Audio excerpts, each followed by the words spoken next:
In the previous video tutorials, we've seen how to conduct an attribute agreement analysis for binary and nominal data. In this video tutorial, I'll walk through the steps to perform the same analysis for ordinal data. We refer to ordinal data when we have more than two responses, and the responses can be put in an order. For example, suppose that you need to rate or classify the complexity of a request on a rating scale of 1 to 5, or with a classification such as low, medium, and high. Let's see this scenario. When an agent completes a request, he sends the file to the quality audit specialist, who will evaluate the quality of the work performed by the agent. The quality audit specialist rates each work on a scale of 1 to 5, where 1 is poor, 2 fair, 3 good, 4 very good, and 5 excellent. You need to ensure that the level of agreement among the QA specialists is consistent, and you decide to conduct an attribute agreement analysis to evaluate the ordinal responses. The method will consist to select 4 QA specialists and have them classify the quality of different requests that have been completed by the agents. For this time, let's consider that we don't have the possibility to conduct a second experiment. This means that we will not have the possibility to assess the repeatability. In this scenario, we will assess only the agreement between the appraisers. After conducting the experiment, you enter the data in Minitab and you should have a similar table. So let's run the analysis in Minitab.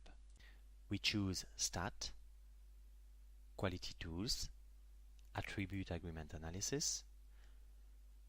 Considering the layout of the table, we click on multiple columns because we have several columns and each column has the answers from the appraiser.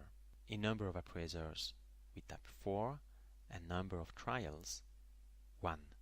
And do not forget to take categories of the attribute data are ordered because we are dealing with ordinal data. The output of the analysis is showing that of the 15 cases, the QA specialists gave the same score to only 5 of them. The appraisers agree only 33% of the time. We can use the kappa statistic to test the level of agreement among the appraisers. As we have seen in our previous video tutorials, the kappa ranges between -1 and 1, where kappa of 1 means that there is a perfect agreement. The rating number 1 shows the most disagreement, while the overall kappa of 0.49 indicates that the rating system used by the QA specialists is not acceptable and must be improved. When you deal with ordinal data, the kappa statistic fails to adequately represent the level of agreement. But what does it mean? Let's take the example of case number 14.